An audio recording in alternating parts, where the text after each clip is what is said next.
So that's what it was. It was the road semester. And I was in, like I said, D.C. At the Watergate Hotel.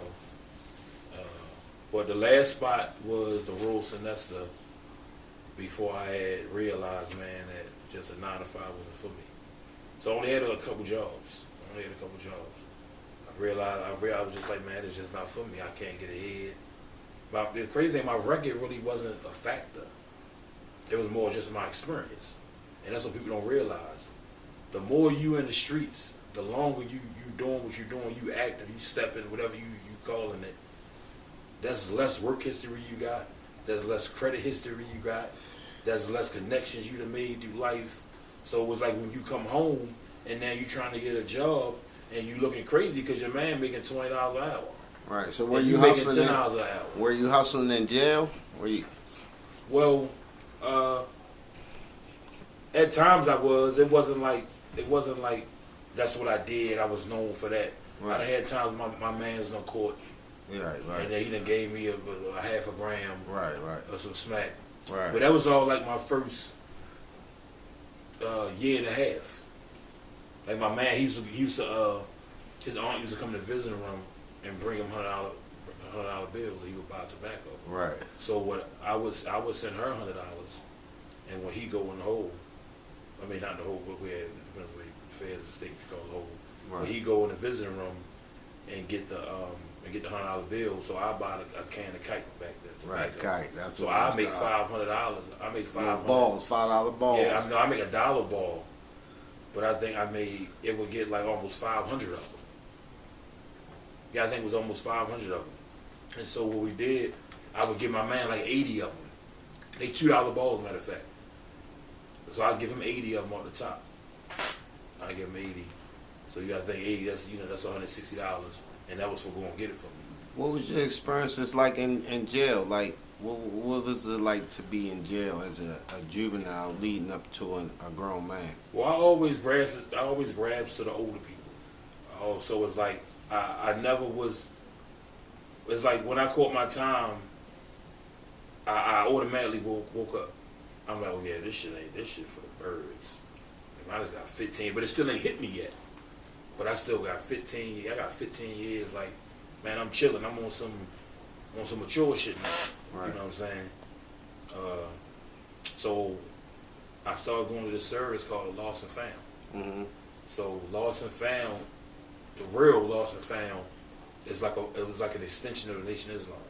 Mm-hmm. So I think that's Wallace Muhammad, Elijah Muhammad's son. He broke off from like Farrakhan and he done lost family. So, but in the prison, in the Maryland state, at least up in New Jail or Patuxent, Lost Found is just a revolutionary service. Everybody on some black power shit, some pro-black shit, Pan-Africanism. My African name used to be Adio Jelani Atali. Okay. Like what was your African name? It was Adio Jelani Atali. And what does that mean? I forget. But that was my name. We was like, our piece was like Hotel. Okay. I still got a lot of you use the term comrade, but I can't niggas use that. But, you Sunni Muslim, correct? Yeah, I'm a Sunni Muslim. But, so I got into that. So of course I'm young. I'm like going on 19 or 19 at the time. So I'm just trying to find myself. That's my little rites of passage. So I had got into that. I'm pro-black, hate the white man. Mm-hmm. I'm on that. Hard. Right. I'm hard. So y'all was reading the Francis Cress Welson's, the ISIS papers, all that little stuff. All that. Right. 48 Laws of Power, Artist Seduction, 32 Strategies of War, about Imhotep. We was just on our Pan-Africanism, just black people as a whole. Right? Then I fell into a phase when I was like, it ain't no God. I'm like, if there's a God, why this happened? Right. I don't know why I'm saying. I'm just frustrated. I'm in jail. I ain't really got nobody looking out for me. You know what I'm saying? So it's just like all types of shit going through my mind. So then after that, it's like I just had the opposite view. Like, it gotta be something more as far as God. Like, it gotta be something, purpose for all this. Because like my view, everything you go through is only to help you. Right. I don't give a fuck if you got one leg now. Right. It's only to help you. You You know what I'm saying? Only to get you through, because you are who you are because of what you've been through. Right. That's why it's always best to know somebody past to know who you're dealing with. Right. You know, so I wound up taking my shahada down with Tucson. The brother gave my shahada. He just did 21 years. He just came home. What's shahada? He, like you get testification Yeah. Islam. that you believe that is only one God worthy of being worshipped, and that's Allah, and that Muhammad is his final and last messenger. So that's a testification that you attest to with firm belief and understanding. There's no other deity worthy of worship except Allah subhanahu wa ta'ala, and Muhammad is his messenger subhanahu wa ta'ala. And you believe in other messages, you know, not to get into that, but you believe all messages really that Muhammad is the final messenger. Right. You know, so I get into that, I'm on it. I'm like a monk, bro. Right. I get so you know, in the state of Maryland, you get TVs. What drew you to it though? I was just thinking right. like yo, like trying to find what's, yourself. What's this? Right. Where the fuck the birds come from? Right. You know what I'm saying? Where the stars come from? Why is it coincident that everything that gives birth to something have the same protection instinct as a human mother? Right. Right. You go do a beehive, they going off. Mm-hmm. You go buy a bear cub, they going off. Mm-hmm. You go buy a shark, you know what I'm saying? Mm-hmm. They going off. It was the adhan for me. I heard the adhan one day, and it was crazy. I was in the same space you was in. I was trying to find myself. You know what I'm saying? I was going to Bible study in the jails or whatever. And then I heard that, Allah, I heard that adhan, and it stopped me instantly. Like, what's that? And the brother that slept with my bunk buddy, he was a Muslim, Brother Malik, and he had the Book of Creed of Islam, and he gave it to me. Yep, he gave it to me. And he was like, "Tell me what you think in the morning." And I wasn't a reader at that point in time, but when he gave me that book, I couldn't close it. I could not shut that book. And once I gave that back to him, he gave me another book. And he was like, depending on the smile you have after you give this back to me, you're going to take your shahada. And when he gave it back to me, I took the shahada, and it was all from there. But I definitely understand that finding yourself and getting into Islam and then creating some type of humble peace in you. Naturally, not even that you want it or that you know, it just happens once, depending on what your ibadah is. Some people, ibadah is your form of worship and how you stay within it. And a lot of brothers, you know, they take the shahada in prison. You know, I don't want to say for protection because I don't know nobody's intentions. But at the same time, you know, a lot of brothers do it for intention. I mean, for the protection. Yeah, you in that environment, man. Prison is another life. It's like the underground world of the underground world. The streets is like the underground world to society. If you're not in the streets, you don't know how much coke is. Right. You don't know where you know what I mean? You don't know nobody that make meth. Right. You never seen fentanyl. You just hear it on the news. You don't know what shit the dope is. You don't know how to go to the store and get the 3-in-1 or the 2-in-1. You know what I'm saying? You What's know that mean? Like the manita and the quinine, which you mix dope with. You don't. Yeah, you to go know to that DC to get that at one point in time. Right. Like, you know, I used to go to Upper Marlboro. There's a spot. I don't even say the name, but there's a spot down there. But I used to go down there. You just don't know certain stuff. It's like for you to get so angry and to punch somebody that don't live like that. It's like, oh my God, how could you do that? Right. But when you get older, you see. You know what I'm saying? When you get something to live for and you have children and you start valuing things, you start to see what everybody was saying when you was that age, and it's repetitive. And it's the same cycle over and over and over again. The thing is how to beat that cycle. But so I was like a monk, bro. You know, I got TV. I gave my TV away. Right. I stopped watching TV. Bro, I didn't know Yo Gotti music. I didn't know who Yo Gotti was like cocaine music, like 7. Right. Ooh, I ain't know who Jeezy was till the recession came out. Right. Right. I stopped listening to music. All I did was study Islam. I OD'd out that shit, bro. Right. Like my man was like, he was like, damn, bro, we were cell buddies, I'm Tucson. He like, damn, we ran my way. He like, damn, man. He's like, ever since you took your shahada, you ain't like you don't be. I'm like, cause I'm on some different shit. Right. We still hustling. You know, I'm on some different shit. So how did the brothers from your community that was in the system would you take to that? Because I'm pretty sure you backed out of. I know a lot of brothers was taking their shahada at the same time. But for those that were still getting how they live in the penal system, How did they take to that newfound? Well, you had some people that was already Muslim too. I was just young and didn't know who it was. Right. Especially like my homies, they was older. But then I don't have a big neighborhood. Right. Baltimore Hilton's not a big neighborhood. Right. So it wasn't a lot of y'all. Yeah. So now if you count Irvington, Mm-hmm. Baltimore and Abington, Yale Heights, you know what I'm saying, and then you count Baltimore Hilton, then okay, cool. And even sometimes you still add Emerson Village in there because it's really the same neighborhood. Right. So it was like, but I never was around. It was only one time for like a year where like 8 of us was in the same yard. You know what I'm saying? That was the only time. So I was used to always just being a loner. Right. Or like my man might be down. I was unit 7, but I was unit 2. I only see him like going to medical or something. You know what I mean? So I never, over service time, we meet up.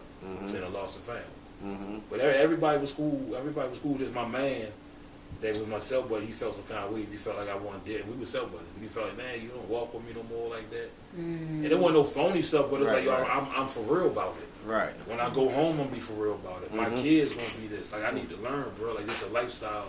Islam is just not something you do. It's every day.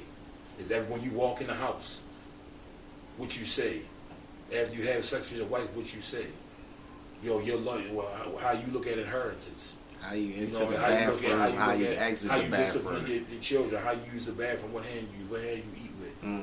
You know, how you believe, what you believe. I mean, every religion is like that. Right. It's just that it just depends if you want it or not, if you know. It's the same stuff. You shouldn't use profanity in no religion. Right. You shouldn't get high in no religion. Right.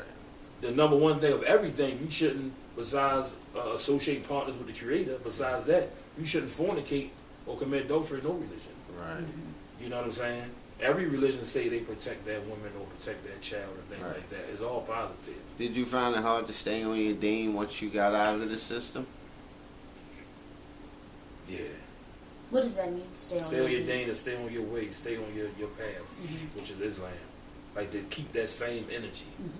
You praying 5 times a day. You never getting 10 hours of sleep. I could never sleep 10 hours. Right. And there's no temptation really. There's no temptation. I don't really gotta care if my hair cut in jail. Right. Or I don't really gotta sit in front of something, make sure my Nike sign is straight. Yep. No pictures. I don't gotta do that in jail. Yep. I'm comfortable. It's just, man, shit. It is what it is. It's just like you walk around the house as far as what you care about your appearance. But you got some niggas, they gotta be pretty and fly like they on the street.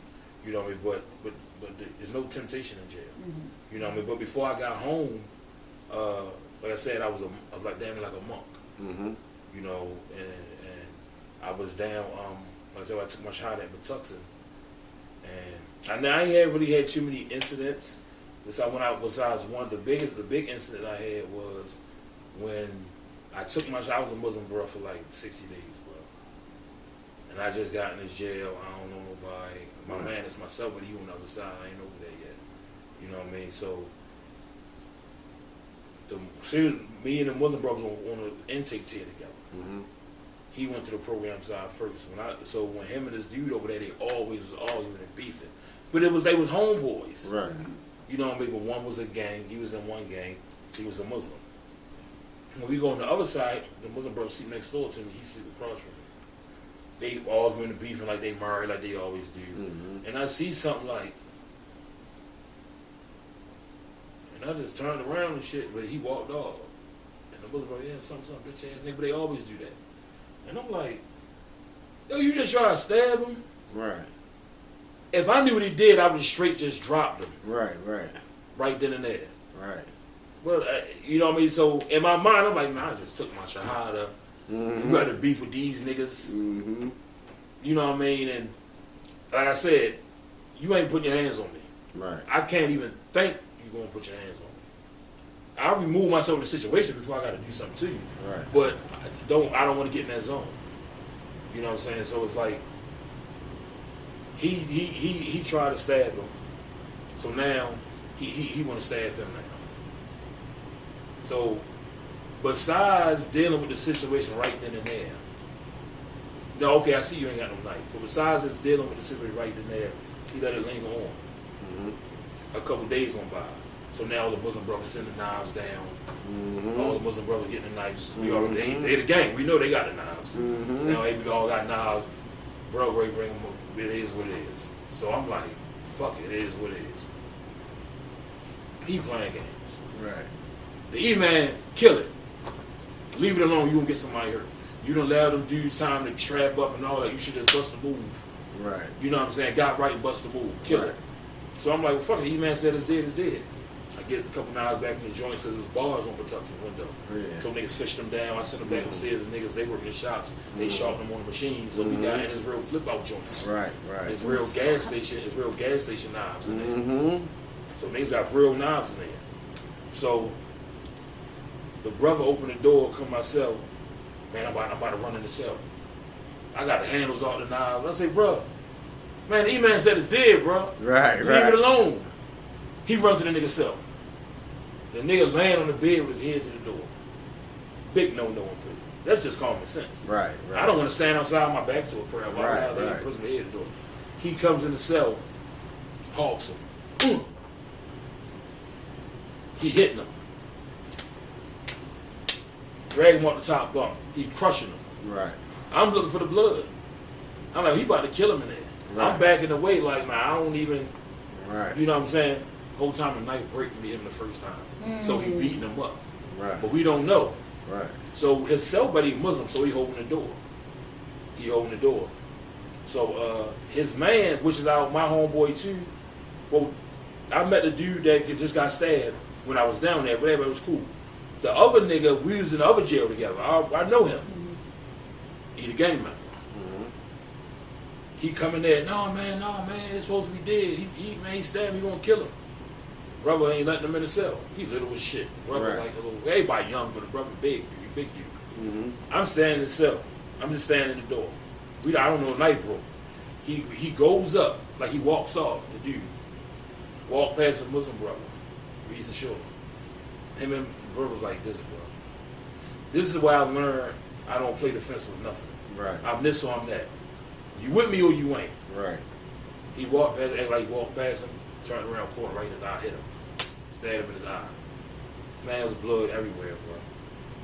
You'd have thought every ounce of blood in his body leaked out. Right. And all he needed was stitches. Right. Some people like that. They get a cut, they bleeding everywhere. Right, yeah. But he had blood everywhere. Man, he grabbed the nigga, lifted him up, and slammed him. When he slammed him, he broke the nigga wrist. So he elling him out, blood all on his face. Blood all on his face. The dude got a knife in his hand, but his arm or wrist broke, so he can't move it. Right. So now, when I see he stabbed the little young brother, Right. I'm young at the time. I'm like 20. Right. Hold up.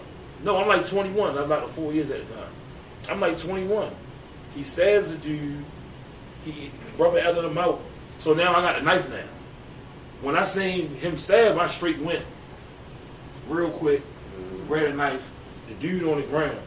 So now, when I run over there, I'm on top of him. I said, bro, I thought it was dead. So the little brother looking at me, man, I don't know, it's just a, you know what I'm saying? Bro, he like, man, almost like he gargling blood, like so much blood on his mouth. Bro, he like, man, stab him out. Stab him. Right. Whole time the CO Miss Brown standing right there. Right. They already at the feds gonna hit the deuces. They already called the code. Police is coming up. He like, man, stab him. Right. I'm looking at Miss Brown looking at me like, and then I see all these like, a bunch of Africans working down there. They rush him. I just backed them in the crowd. Just run it in.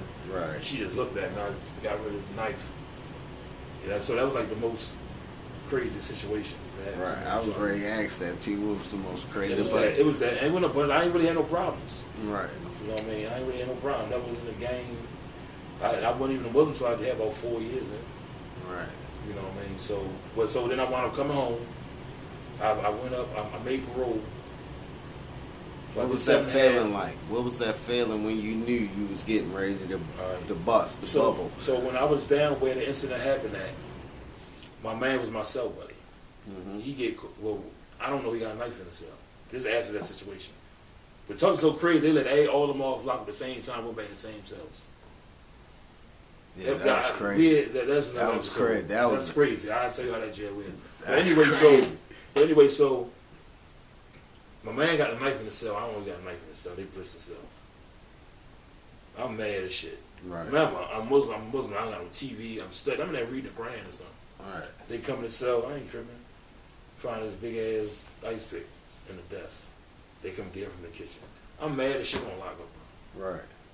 I'm mad as a bitch. They put me out. They sent me out of jail. So yes, you can't get put out of jail. They put me out of jail and then they sent me all the way to Eastern Shore. Right. I'm already getting no visits like that. I'm definitely dead now. Right. You know what I'm saying? Right. So, dog, Eastern Shore, it's cool out there. I go back to Hagerstown for the Gone this year program. I go off for parole in 7.5 years. They gave me a 6-month delay release. I took that knife charge from my man because he had 30 years and I had 15. Mm-hmm. When I went up for parole, that's the first thing they said.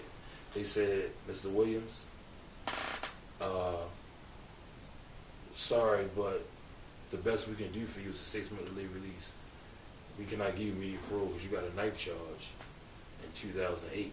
It's 2011 now. In my mind, man, I'm already home. Why is it 7.5 years? You trying to go home in 6 months? Shit. So I'm like, damn, like, man, thank you. Man, I went out with that bitch and I was motherfucking hop, skipping, and jumping. Right. So I came home.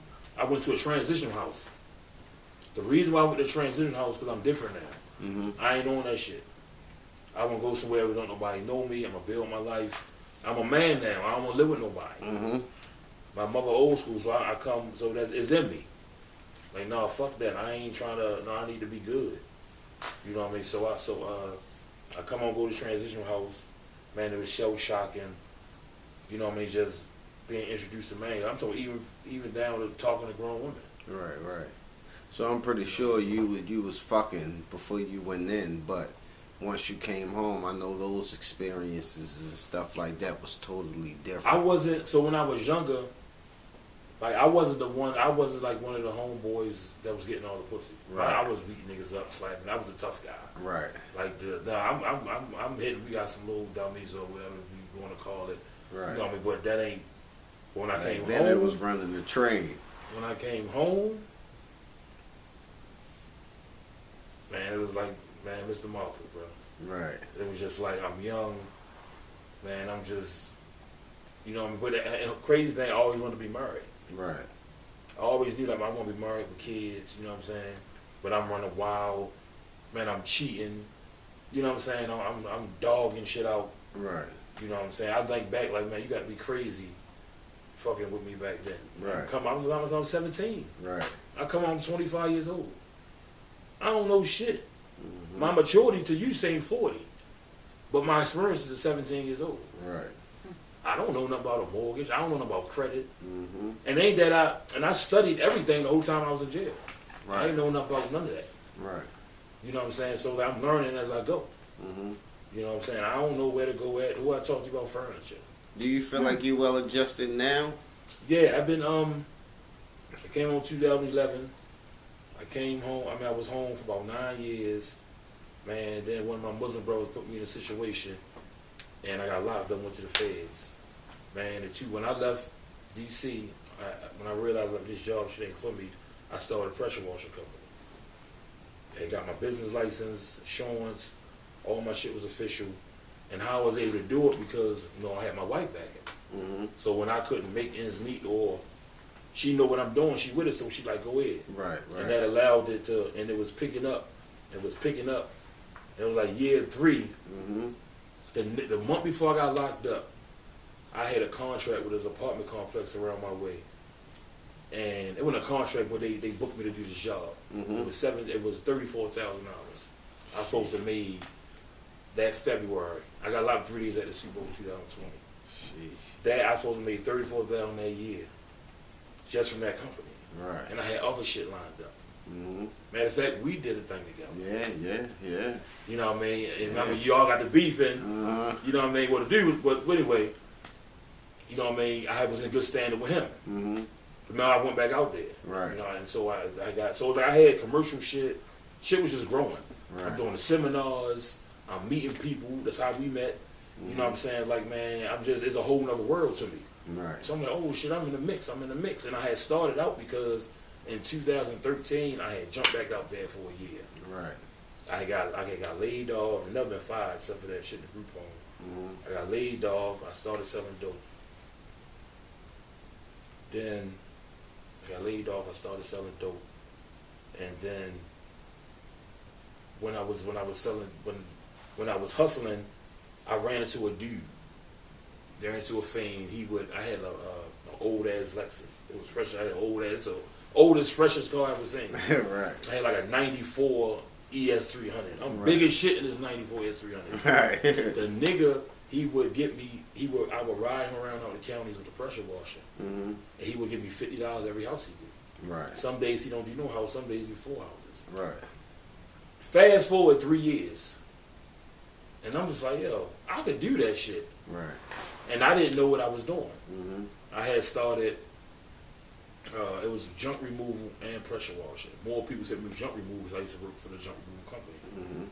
Mm-hmm. And so I kind of knew what I was doing more. I had no idea what I was doing pressure washing. Right. I was renting one from Home Depot, you know what I'm saying, $85 a day. One day, my fucking, my card had an overdraft. Mm-hmm. And I couldn't rent the pressure washing machine, and I couldn't find nobody card. I had the money, Mm-hmm. but I couldn't use my card. Right. So I went home. I once said, "Fuck it." I took like my last $400 I had. I went in Lowe's and bought this low pressure washer, Mm-hmm. low household pressure washer, and I'm doing those jobs in the city. Don't have no clue what I'm doing. So then now it was like break time, and I was getting winter time. Mm-hmm. Man, I grind all winter. Right. It's like I got it on lock now. I went and got commercial equipment. Mm-hmm. I went and got uniforms, hat. I got my business license, insurance. You know, I got everything official. It ain't no difference between me and fucking Value City. Right. Right. You don't know. Right. That's never you. I never want to. I don't want you to know it's my business. You may not like me, so you're going to judge me. I'm gonna give you a prime example. Look at what Ms. Carter's kitchen went through. Mm-hmm. That's what happens when you put your face on your business. Yeah. You human. You make mistakes. Yeah. It Your ain't even business- them though. Like I always speak on that. Like I want to. So that's just like you a businessman, right? You have a certain structure for how you want your business done. But once you go out and you grab people to do it for you, not to do it for you, but once you reach that peak where you step back and you have employees, they bring whatever integrity they have into your establishment. Right. I know Miss Carter personally. I shop for them daily. They don't function like that. It's the people they bring in the Right, establishment right. who don't take care of it. You know what I'm saying? But that's how it go. Because part of you running your establishment, not talking about her personally, or that Yeah, situation. yeah. I was locked up in a situation. Right, right. Funny thing, I just seen it today, Right. like actual video or something. Yeah. But no, it's just saying, just period. Like it's like your children. Yeah. At the end, that's your baby. Yeah. At the end of the day, it's you. Mm-hmm. So that's just like a business tip to how you always got to be added and on it. That's why you got jobs some places why people micromanage you. Mm-hmm. Some shit you got to micromanage. You have to. When And it's you your know shit, that, you that gonna micromanage PPP your shit. loan and all that unemployment, it fucked up the workforce. Right. And it's not even that people still have the money, but it changed the dynamic of the workspace. Because even like with me, you know, trying to hire brothers and get into a place where I drop them off and then come back and get them or give them the van to go and do it. Right. It's a certain integrity that I put into what I do, but I find people missing little spots, or they know that this owner don't check this, so they don't do that, and you know, it don't even, you know, just like I said with you, you know, if you build a certain thing with your establishment, you know, you want it to look a certain way, but if they know that this property owner don't really inspect to a T, they tend to miss some spots and things of that nature. So it kind of messed up the workforce or whatever. But, you know, we it's whatever.